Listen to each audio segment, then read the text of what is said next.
Hey, this is just a quick note about our sponsor, Privado, the premier enterprise privacy platform, purpose-built to bridge the gap between privacy and engineering.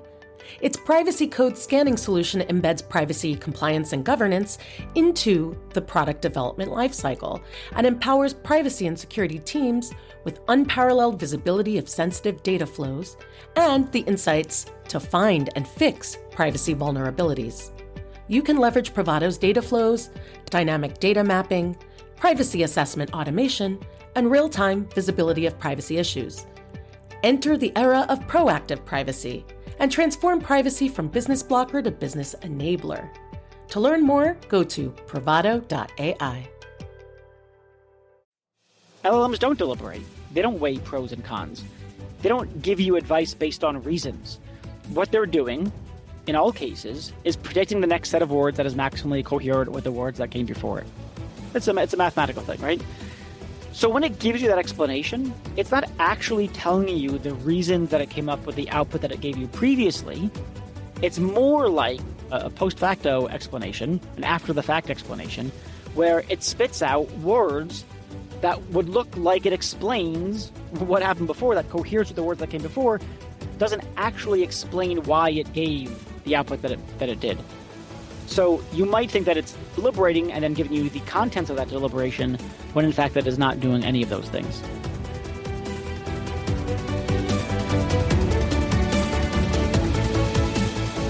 Welcome, everyone, to Shifting Privacy Left. I'm your host and resident privacy guru, Deborah J. Farber. Today, I'm delighted to welcome my next guest, Reid Blackman, PhD. Reid is the author of the book, Ethical Machines, Your Concise Guide to Totally Unbiased, Transparent, and Respectful AI, which was just released last year by Harvard Business Review Press. He's also the creator and host of the podcast, Ethical Machines, and founder and CEO of Virtue, a digital ethical risk consultancy.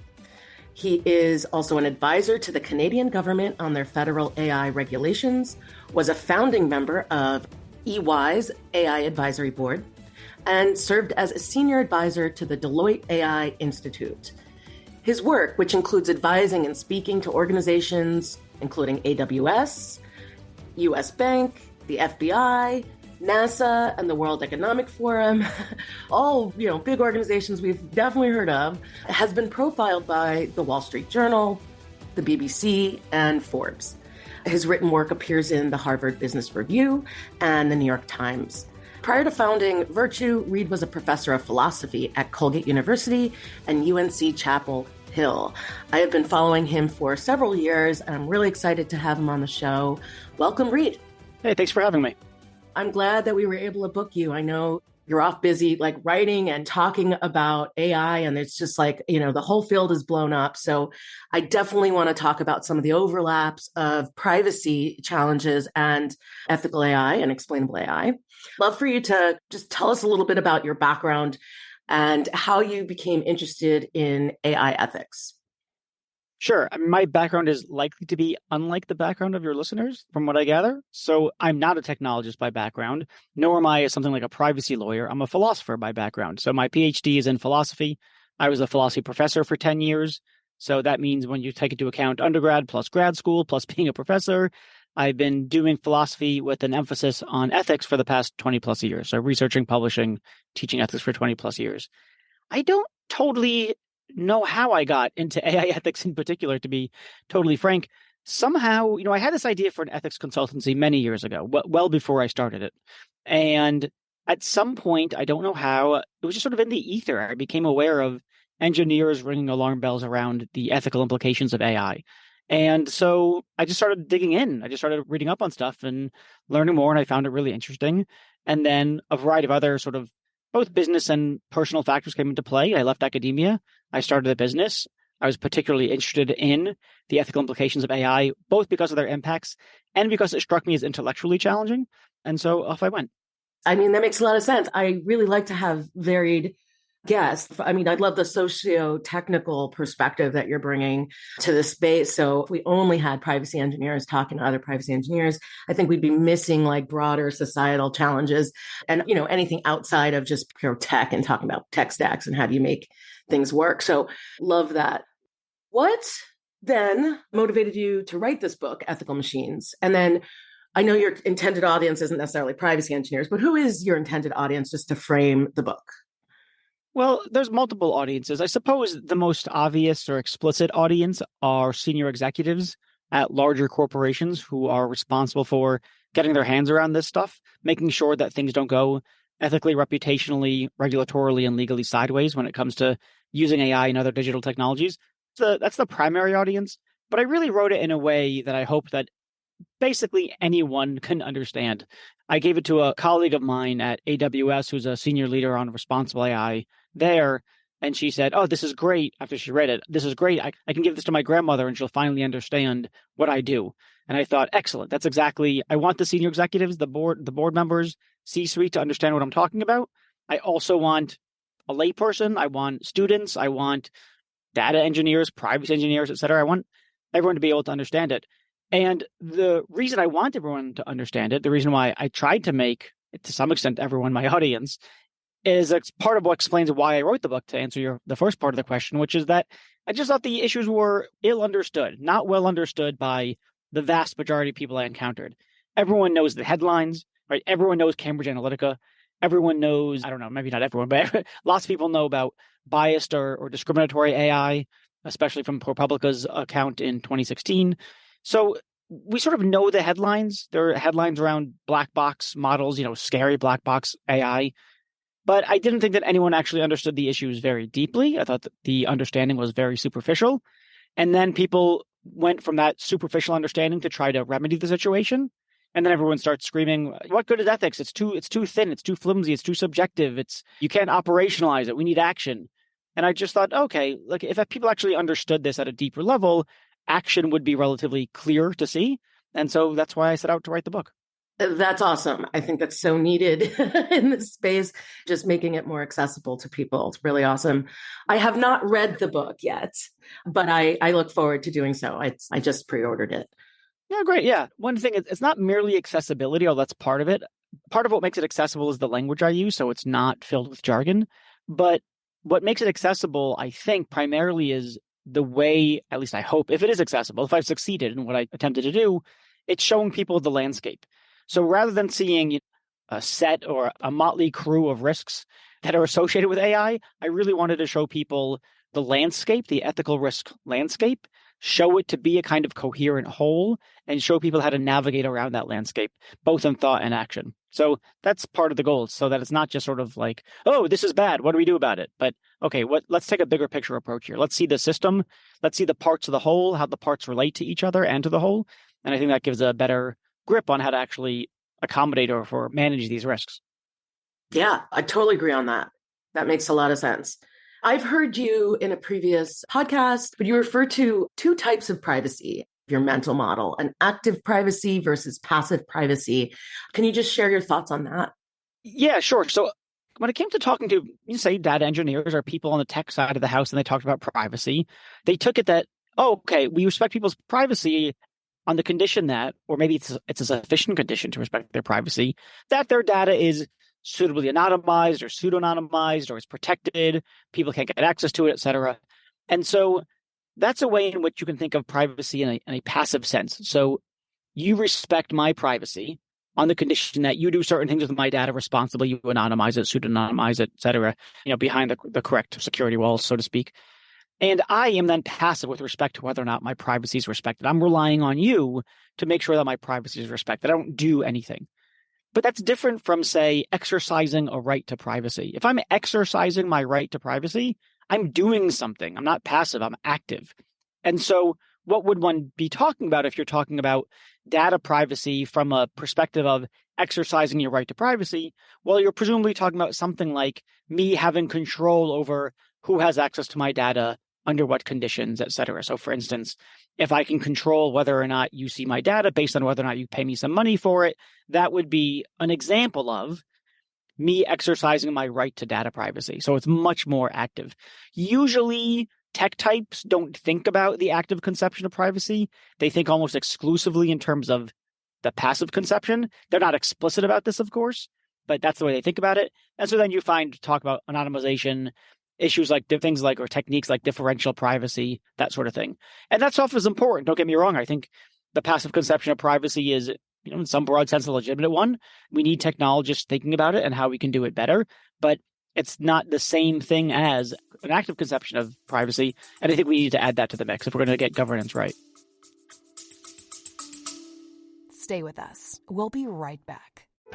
Hello, loyal listeners. The Shifting Privacy Left podcast is seeking sponsors who want to help educate our growing community of privacy engineers. Position your brand in front of privacy engineers, architects, developers, researchers, and privacy tech buyers. Insert a 30 to 60 second ad like this one into every published episode of the podcast. This is dynamic content after all. Feature your new product, an upcoming conference, a sponsored special deal, endless opportunities. Email sponsorship@shiftingprivacyleft.com for more information on our sponsorship package. Okay, let's get back to our engaging privacy conversation.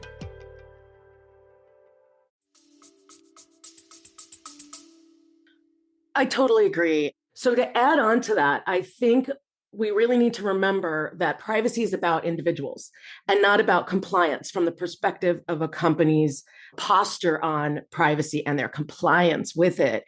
Very often you can get into a passive privacy mindset where you're just thinking, what is the minimum I need to do to not violate a law regarding privacy and data protection, as opposed to, really thinking about the customer experience and making sure they feel trust and that can take an active stance on and take action on their rights, but also their preferences, and they're elevating the individual back into the center of the mental model of a business, as opposed to just their data that a company is hoovering up about them. Yeah, that's right. And those decisions can get played out in various concrete ways, like, are we collecting certain kinds of data by default, or do they have to opt in order for us to collect it? If we do collect it by default, do we give them the ability to opt out of collecting that data? If we do give them the ability to opt out of collecting that data, how easy do we make them to do it? Do we make it for them to do it? There's lots of decisions to be made along here around thinking about what does the individual need in order to exercise their right. Right. So I've also heard you say that the fuel of AI is people's data. Why is this a problem?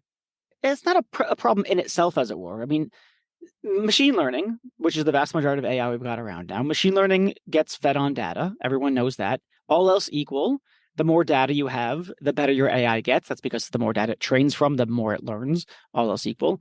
But that means that there is an unofficial incentive for organizations to collect as much data about as many people as they possibly can, right? Because they want to go far, as it were, with their ML. They want to get as many ML models as they can running that will actually solve their business problems. They want them to be as accurate as possible.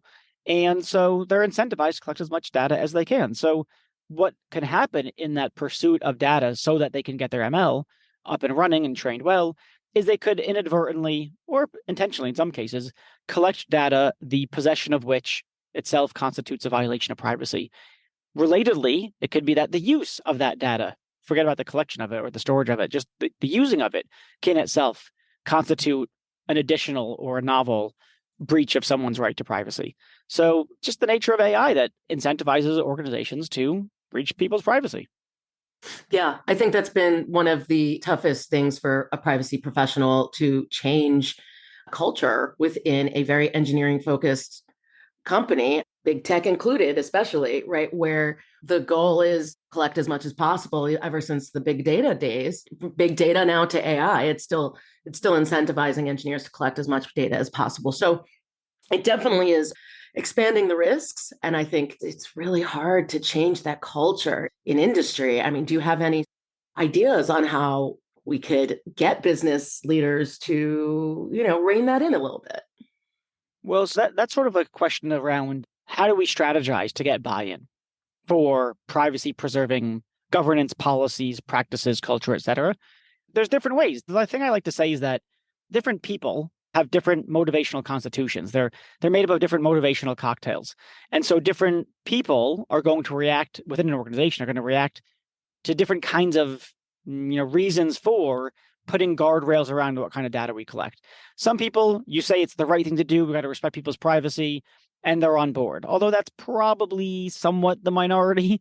I think it speaks to most people, though, to varying degrees. Then there's just things like reputational risk, regulatory risk, legal risk, and those different kinds of risks are going to speak to different executives to different extents.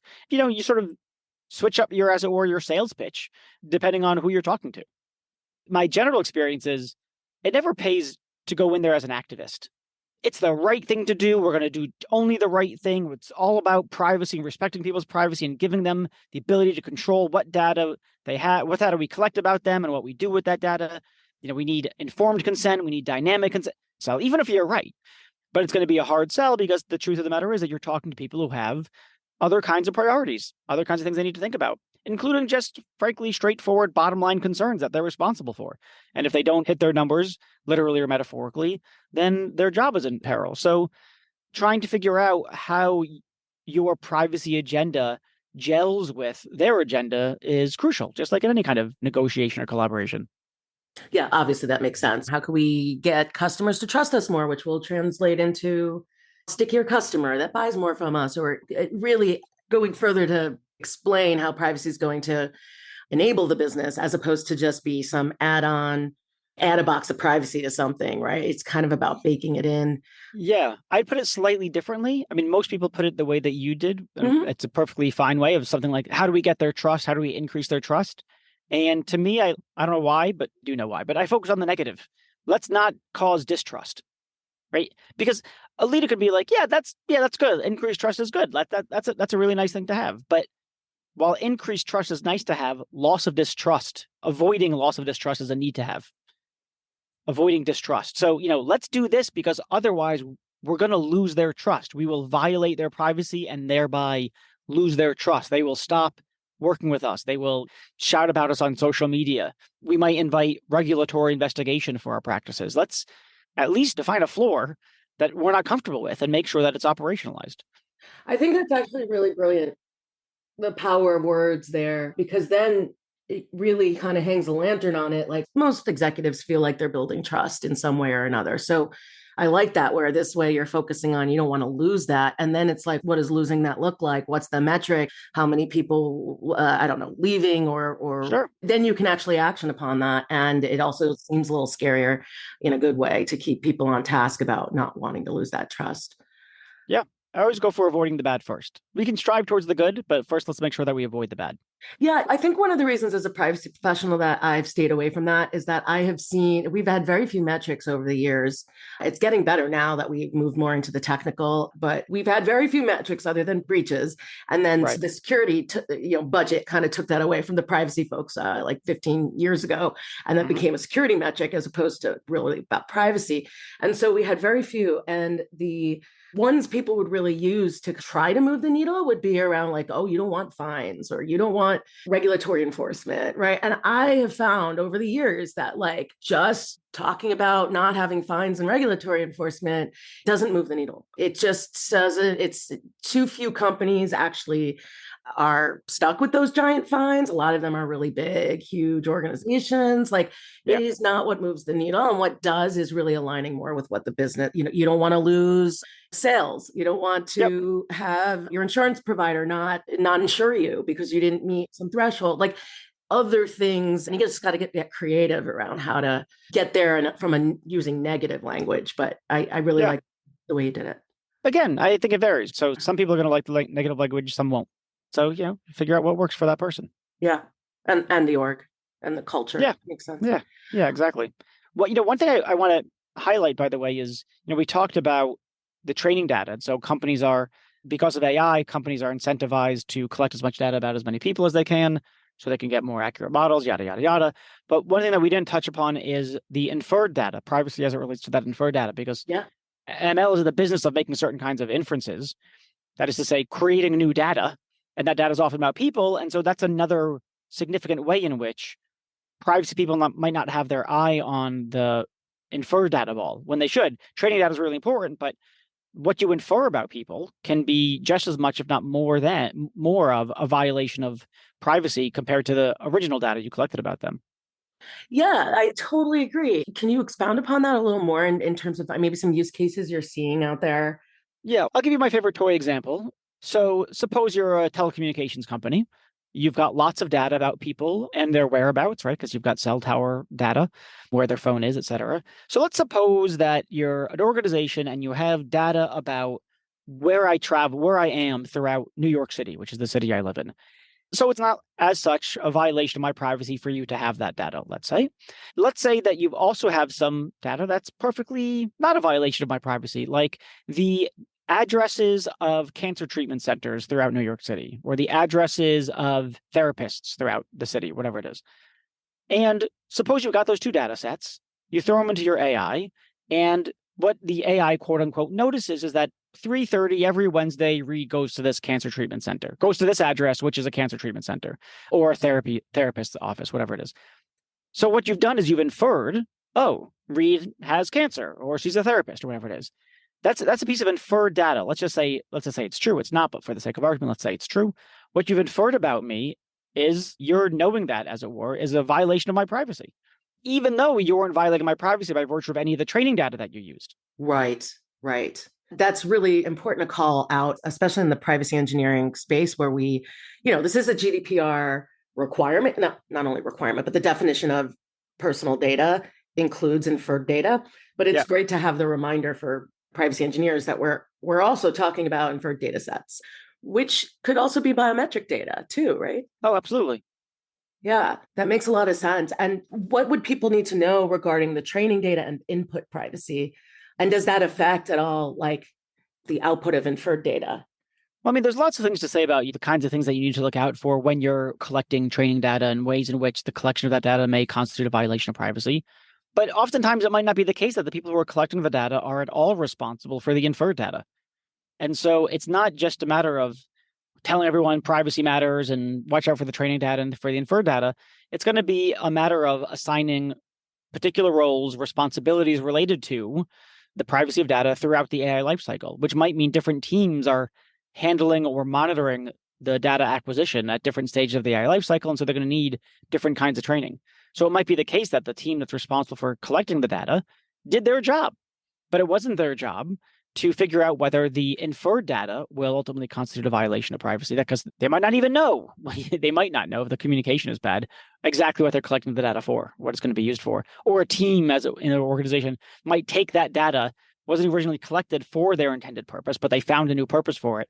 They didn't tell the team who originally collected that data about it, but they better have someone on their team who was responsible for checking to see whether the inferred data constitutes a violation of privacy.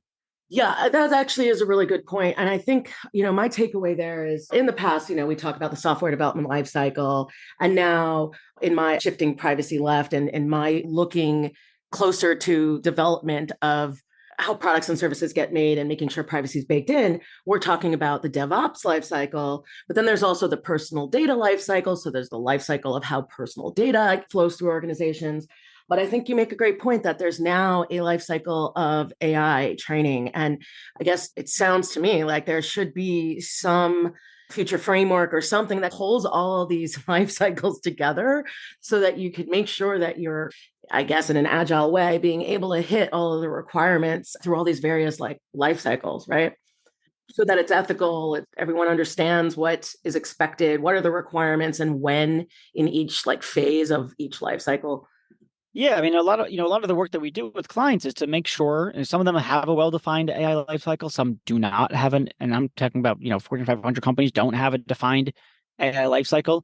And then mapping that lifecycle to, say, a RACI matrix, so you can define what roles are responsible for what throughout that lifecycle, at what stage of life cycle it's really important because most organizations don't have a grip on that stuff. And then you also need processes where, the one team at phase one communicates the right information to the other team at phase two, communicates to phase three, et cetera. So you've got to assign responsibilities at each stage and make sure that there's communication between those teams for handing off to other teams. Right, right. Makes sense. So I often hear in the ethics space, especially around AI, about human in the loop. Can you describe what the human in the loop actually means and why you think it's necessary to have a human in the loop with respect to AI? So the idea that there's a human in the loop just means something like there's something going on in the world, there's inputs into the AI, there's outputs into the AI, and then there's something that results from the AI having that output. Having a human in the loop means roughly that you've got some human somewhere in that loop. Not really a loop, that's more of a linear set of occurrences, but then it loops back into the more data into the AI. The general point is that something like we have a human involved. The AI is not just doing its own thing without anyone looking. So, for instance, what's a good example? Maybe the AI gives a judge a recommendation about whether they're high risk and deserve a certain kind of sentencing, or whether they deserve probation or something along those lines. Nonetheless, you might think, well, we want a human in the loop, which means it can't just go straight from AI risk rating to decision. It has to be AI risk rating to a judge that considers that risk rating along with other factors and the judge making a decision. That would be an example of a human in the loop. Got it. So not an automated decision making is avoided. Solely or exclusively automated decision. Yeah, yeah. I do think in many instances, again, this is going to be context sensitive. So I'm not going to say you always want a human in the loop. There are cases in which it's not good to have a human in the loop, even really ethically scary cases or gross cases. Suppose you're in the military and you have the other side using AI in a variety of ways, making phenomenally fast, quote unquote, decisions. And suppose you've got AI as well, but you want to make sure that you always have a human in the loop so that when your AI responds to their AI, before your AI responds, there's a human there to validate or assess the outputs of your AI. Well, that could be really dangerous because you're slow. Humans are really slow. Meanwhile, the other side is just making more and more decisions and doing more and more stuff. So you're going to be at a place in that particular instance where there's no time for human decisions because the opposing party made it the case that you're just too slow now for their technology. So you could put a human in the loop, but that might lead to absolute disaster. In other cases, you better have a human in the loop, or that would lead to ultimate disaster. So whether to place a human in the loop and where to place them and how they interact with the outputs is all going to be context sensitive, and it's complicated.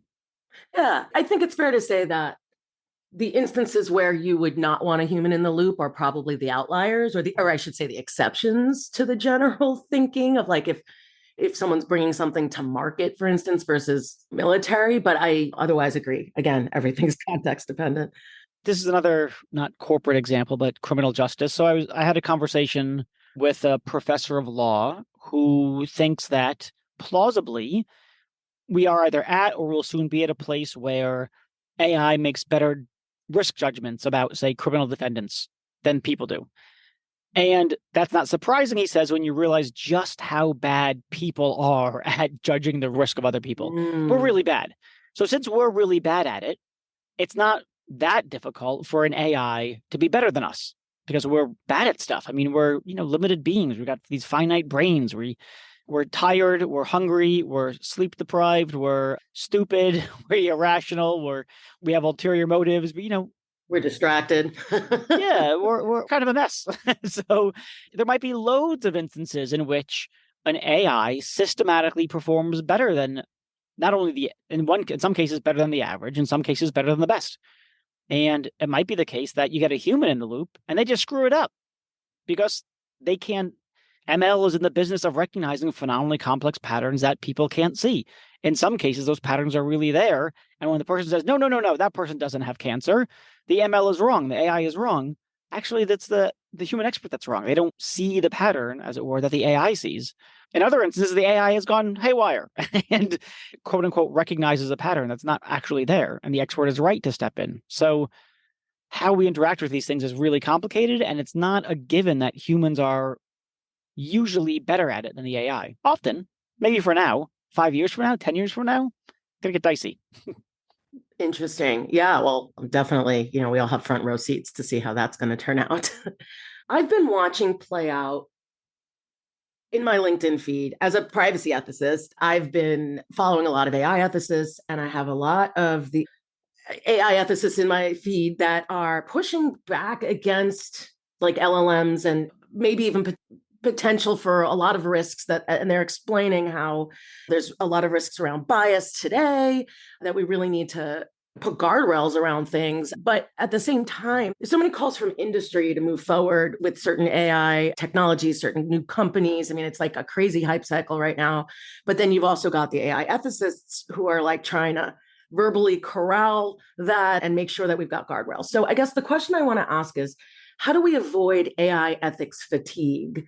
Because we want people to take action, but how do we do that so that people aren't like, throw their hands up and say, I'm tired of this, or I don't know how we can ever address the problem, and then avoid it. Okay, so there are a couple of things to say here. So one is that usually when you hear people in the AI ethics space who are railing against LLMs, they might be doing a couple of things. The one, they might be saying, stop paying attention to the quote unquote godfathers of AI who say that this is going to lead to an existential threat, or AI does pose an existential threat when we have to address that. Don't pay attention to them because that stuff is BS. It's not going to happen, or it's so far off. And we have real problems here today, right here, right now, like biased AI, privacy violating AI, etc. That's sort of one camp. I'm relatively sympathetic to that line of thought. You then have some people who are either genuinely concerned about the existential threat stuff, or they're very concerned about the economic impact of job loss from AI, if that's going to happen. They think that's going to happen. You also have some people who are really worked up about the ease with which misinformation, disinformation can be created and scaled using generative AI. Those are all legit concerns. At least, well, the misinformation is certainly a legit concern. Job loss, possibly. I think it's too soon to tell. But I don't think that any of those concerns, the existential threat one, or the job loss one, or the misinformation one, is the kind of thing that the vast majority of corporations need to do anything about, or even can do anything about, including the job loss one, because I don't think, we could talk about this if you want, but I don't think it's the responsibility or the obligation of businesses to hire people, or an obligation to maintain people when they have more efficient means by which they can do their jobs, do their work. But another thing to say is that there are some ethical risks that I think are particular to things like LLMs that enterprise should pay attention to. So here I'm thinking about things like the so-called hallucination problem, which is that LLMs output false information. There's what I call the deliberation problem, which means it looks like LLMs are deliberating and giving you advice for good reasons when in fact they're not. What I call the sleazy salesperson problem, which is that you can make really manipulative chatbots. And what's my last one? The problem of shared responsibility, the fact that there's a small set of companies who make foundation models like LLMs, and then downstream developers at enterprise or startups or whatever tweak those models or fine tune them. And then there's a question about who's responsible when things go ethically sideways. Those kinds of concerns really do matter quite a bit. Oh, and then your question was, how do we avoid ethics fatigue? Yes, AI ethics fatigue. There's a number of things. It depends on what the source of the fatigue is, of course. But if the source of the fatigue is people screaming about job loss and existential threat, et cetera, then the fatigue is, hey, don't worry about that stuff. Right? That stuff's not for you. If you're Kraft Heinz, if you're US Bank or JP Morgan, you're not going to solve for the alleged existential risks of AI. So one thing to stop the fatigue is to make sure that corporations focus on the risks that actually pertain to their organization. Another source of fatigue that's often cited is not the set of risks or the kind of risks, but the frustration with trying to translate ethics principles into action. So people talk about justice and transparency and privacy included. We're for privacy. We respect people's privacy. And then no one knows how to operationalize those things. I should say no one. Lots of people don't know how to operationalize those things. They conclude from that, oh, ethics is just so fluffy. We can't operationalize it. I'm tired of all this talk about ethics. We need to implement stuff, solutions. What does that look like? And in that case, it's not the solution to the fatigue. It's to actually do the ethics well. It's not to abandon it. It's the fact. The problem is that you're at sort of layer 1 of 1,000 of how to think about ethical risks of AI. And you got to go deeper if you want to actually understand what you're dealing with here, if you want to understand your problem, and so design the appropriate solutions. Yeah. And in fact, I love this. It's not a direct quote, but from one of the appearances you had on, I think, someone else's podcast, you had said something to the effect of, when you articulate a value on the front end, you must explain a guardrail that you've implemented to effectuate that value. Otherwise, you're just set, in, like, for instance, in your privacy policy, or if you have an AI ethics policy or whatnot, if you just say, like, we love privacy, we respect your privacy, but you literally show nothing, you're just repeating hot air. You're not doing anything and taking any action. You're just placating. Yeah, exactly. Whenever I work with clients and we start working on what their values are, how they want to write their AI ethics statement, as we're not allowed to just say we're for privacy. We're for fair and just outputs and against biased AIs. What the hell does that mean? You got to put some more meat on the bones. And one way is to articulate what red lines those values create. If you value X, then that means you'll either never do Y or you'll always do Z, something along those lines. So to take one of my go-to toy examples, If you just say we're for privacy, like we said, doesn't mean anything. If you say we respect people's privacy and so we will never sell user data to third parties. Okay, that's something. Not all companies will sign up for that. Some will, some won't. There's more to say, but that's at least a guardrail. Now everyone knows, and you have to talk about how to operationalize the guardrails, but at least in principle, you can sort of see how that gets done roughly. Okay, I understand now what they mean when they say they value my privacy. It means they're not going to take my data and sell it to a third party. Now, I don't think it should end there. I think there should probably be 3 to 7 guardrails per value. Because we value privacy, we'll always X, we will never Y, we'll always Z. Those set the guardrails. If you have, 3 to 7, let's just call it 5. Let's say you got 5 of those per value. Let's say you have 5 values. That's 25 guardrails of action already from the start, just from from your statement. And now you can see the road to implementing such guardrails. You can measure compliance with those guardrails. And when people read about these things, it's now a much more credible statement than we love your privacy. Exactly. Makes sense. So responsible AI or ethical AI? What's the difference? Is there any? And then why do companies try to avoid the word ethical? Well, they try to avoid the word ethics because they don't know what to do with it, because they think it's squishy or subjective or something like that. And so they abandon it. I think that's a mistake, although it does explain why I primarily speak in terms of ethical risks and not just ethics. So I'll say, we're going to build an AI ethical risk program as opposed to an AI ethics program, because businesses can at least speak and understand the language of risk in a way that they don't understand the language of just ethics. That's one thing to say. I've been talking about AI ethics and AI ethical risks for a while now. What I've seen happen is that evolved into, as you've said, corporations talking about responsible AI. For some reason, they're more comfortable with the term responsible than they are with ethical. But what I see gets done when people use the word or the phrase responsible AI is it encompasses a whole bunch of stuff. They say, oh, yes, we're for responsible AI. That includes the ethicsy stuff, but it also includes regulatory compliance, say with the GDPR or CCPA. It includes regulatory compliance and, of course, legal compliance more generally. It includes engineering excellence, like model robustness and reliability. It includes cybersecurity practices, best practices for cybersecurity, something along those lines. So it's a bucket of stuff. It's security, it's regulation, it's ethicsy stuff, it's engineering excellence. So it's a bunch of things. And then when they start building out that responsible AI program, they don't really know what to do with the ethics stuff. So they focus on regulatory compliance and cybersecurity and engineering excellence. And the ethics stuff gets short shrift.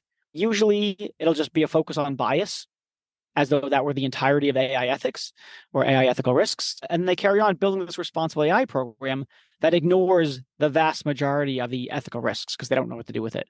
So I think responsible AI it's a fine thing to do. If you want to use the phrase, there's nothing intrinsically wrong with the phrase. That's problematic is that use of the phrase has led people to ignore ethical risks and pay more attention to the things with which they're already familiar, that's a problem. You threaded some things together for me there that really underlines the point. So thank you for that. In fact, to extend on that point, read your recent article, Generative AI-xiety, which was published in Harvard Business Review, I think 10 days ago, a week ago, something to that effect. And that walks businesses through AI risks as you see it. You mentioned before, you list 4 main areas that people should pay attention to. You mentioned them before. I'm just going to say them again just to make it clear that these are the 4 areas you really feel like the main risks. And then if there's anything you want to expound upon that, I'd love to hear it. The first is the hallucination problem. The second is the deliberation problem. The third is the sleazy salesperson problem. And 4, the problem of shared responsibility. Do you want to go into a little more depth on those? Yeah, sure. So one thing I want to highlight is that I think those are the big 4 that pertain to generative AI in particular. Oh, yes. I'm sorry. Yes. Generative The old AI. ones, bias, privacy, explainability, those are still around. They're not going anywhere. They apply to Gen AI just as much as to non-Gen AI. But those are the big 4 for Gen AI, I think. Yeah, I could talk about those. I mean, people know the hallucination problem. LLMs output false information. One thing that I try to highlight in the article, though, is that the problem is not merely the fact that it outputs false information. It's that people are lazy and they suffer from automation bias. And so they tend to believe the output. So you can tell someone, hey, listen, this thing, sometimes outputs false information, but it's really easy to rationalize. I know this thing outputs false information, but the answer that it just gave me seems really reliable, seems true. That makes sense. That resonates. I don't think this is one of those cases in which it's hallucinating. This seems right. It's easy to make that rationalization when we're already inclined to defer to the outputs of machines because for some reason we think that they're more reliable because they're mathy or something like that. So we suffer from automation bias. We're lazy, so having to actually verify the outputs takes a lot of work. Better to just think that it's already got it right. And we might just want a quick answer. To doing research takes time. This thing just gave me an answer that seems good. All right, I'm just going to go with that. So it's not merely the fact that it outputs false information. It's that we humans are bad at really checking our own biases against biases in favor of it and making sure that we do our due diligence. That's the hallucination problem. Great. And then the deliberation problem? The deliberation problem is harder to see, but I think it's a pretty significant one. So, let's say you're in financial services and you create an LLM that gives financial advice. Or let's say you're interacting with an LLM that gives financial advice and say, hey, listen, here's who I am, blah, blah, blah. LLMs don't deliberate. They don't weigh pros and cons. They don't give you advice based on reasons. What they're doing, in all cases, is predicting the next set of words that is maximally coherent with the words that came before it. It's a mathematical thing, right? So when it gives you that explanation, it's not actually telling you the reasons that it came up with the output that it gave you previously. It's more like a post facto explanation, an after the fact explanation, where it spits out words that would look like it explains what happened before, that coheres with the words that came before, doesn't actually explain why it gave the output that it did. So you might think that it's deliberating and then giving you the contents of that deliberation, when in fact that is not doing any of those things. So basically, it's not thinking. Its perceived follow-up answer could be completely another fabricated response, or it is another fabricated. Yeah, exactly. Yeah, it could be completely fabricated, especially if it's in the realm of that requires expertise, right? It produces some seeming reasons for why I gave that output that look to reflect an appreciation of the complex world of financial services or financial advisory or something along those lines. And to a non-expert, they're going to be like, yeah, that sounds good, but they don't know. They're not experts. That's the whole reason they went to the LLM in the first place. Right. So they're not in any position. And the problem is compounded by the fact that LLMs often evince its recommendations and so-called explanations quite confidently. It's easy to be taken in by that, even though you did well to overcome the problems associated with the hallucination problem by saying, I don't know about this. Let me dig deeper. You then dig deeper, and now you're given an explanation that's not really an explanation for why it gave you the advice that it did, and you can be taken in by that. Right. It's just more and more risks compounding one another. Mm-hmm. Okay. Yeah. The third one that we should pay attention to for LLMs, third risk, is the sleazy salesperson problem, which you did touch upon before. But if you could give a little, like maybe a use case. Yeah, this one is mercifully easier to get a grip on. It's just the fact that you can fine-tune your LLM. You can further train your large language model, your chatbot, to interact with people in various ways. So, for instance, you can say, go read this negotiation book, and then engage in conversation with customers in a way that reflects the lessons or the teaching of that negotiation book, or of that book on how to manipulate people, that book on how to press people's emotional buttons so that you get the sale. Right. And so then what you're doing is you're training your chatbot to be manipulative in various ways. And so then it goes out, talks to your clients or customers and negotiates with them in ways that are perhaps sleazy, manipulative, ethically objectionable, and that result in loss of trust. That can easily happen. Got it. Thank you. And the fourth risk is the problem of shared responsibility. And I think that one is particularly interesting to my audience. If you could give a little more detail there. So the issue there is, let's say it's OpenAI or Google or whomever develops a LLM, the foundation model. They sell it to whatever, your organization, healthcare and life sciences, financial services, whatever your industry happens to be, they're selling it. And now your engineers, they fine tune the model for their particular use case, for whatever you're trying to build in-house.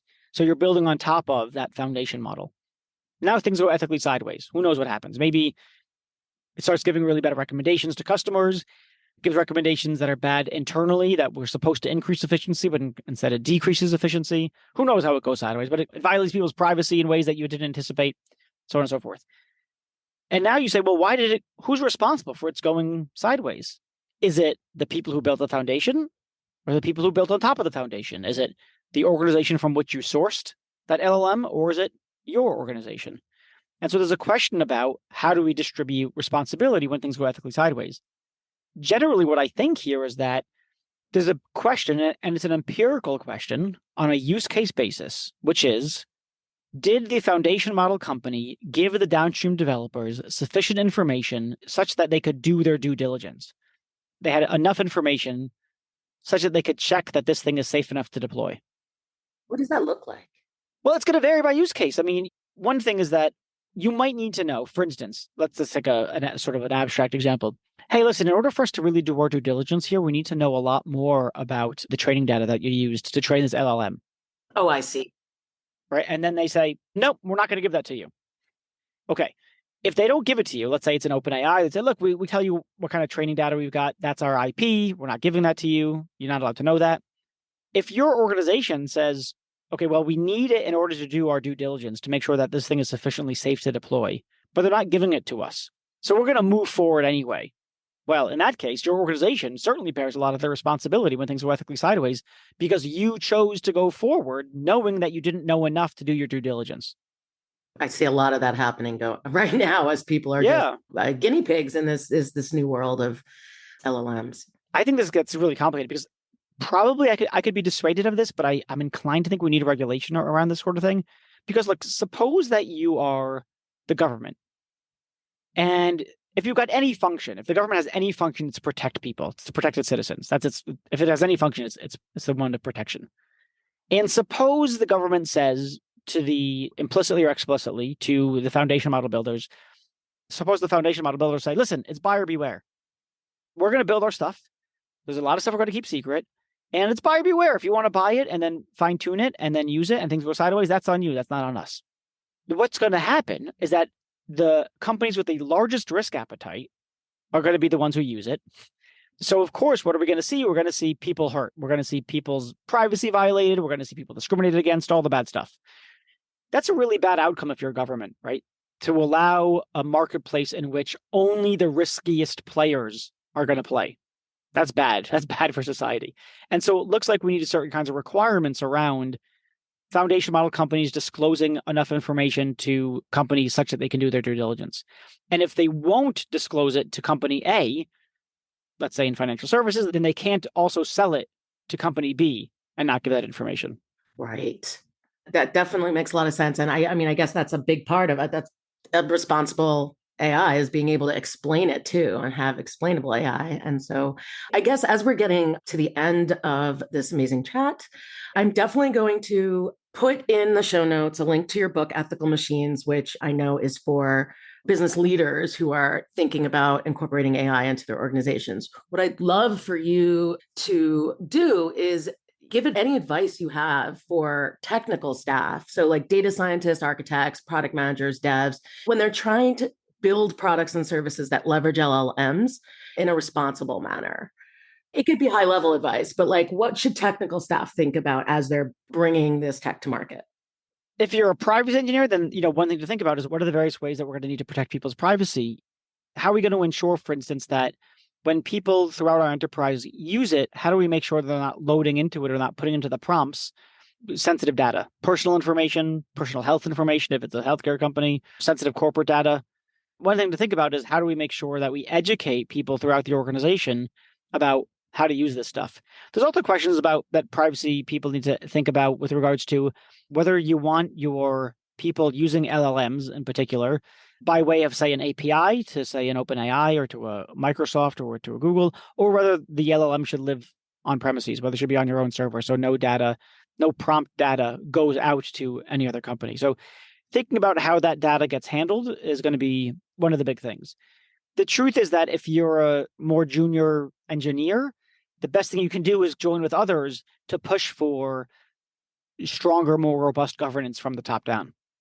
Yeah, as you were talking, I was even thinking to myself, oh, okay, so this is more data governance. It's just data governance for AI, and can add to the data governance processes for an organization that they've got set up already or that they're putting in place or that they should have in place. So it's not like an independent thing you now just have to do this for AI. There's probably processes that already exist for data governance that you can then make sure the AI models, and then the whole life cycle for AI is incorporated into the data governance. Yeah, no, that's exactly right. So a pretty standard project for us to do is to do an analysis, gap and feasibility analysis of an organization as it stands now with regards to AI ethical risks.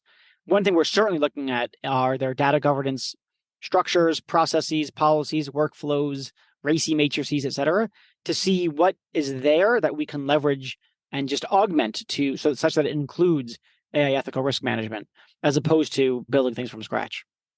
Right. Always want to reuse what's already in the org that's working. Is there anything else you'd like to, less words to leave the audience with, whether it's something inspiring or a tip or go to XYZ conference? Yeah, I don't know. Inspiration. I think I'm bad at inspiration. It's not my, motivational speaking, not my thing. One thing to walk away with when it comes to the ethical risks of AI is to understand that it's simply not true that we don't know what to do about these things. Some people like to say, oh, we got to do more research. We got to look into this. Everyone's trying to figure out what to do. It's the Wild West. No one knows the answers. And it's sort of like, well, no, that's not really true. There are some people who know the answers. Some people have been working on this stuff for a long time. I'm not saying people like me know all the answers, have all the answers, but it's simply not the case that we don't know what to do here. If your organization's not doing things, it's not due to sort of humanity-wide ignorance. It's due to a lack of political will within the organization, which means that the thing to do is to figure out how can we generate that political will to engage in appropriate ethical risk mitigation. Awesome. Well, thank you so much for joining us on Shifting Privacy Left today. Discussing your work with ethical AI and overlapping privacy issues. Hopefully we'll have you back in the future. Sounds great. Thanks for having me. Until next Tuesday, everyone, when we'll be back with engaging content and another great guest.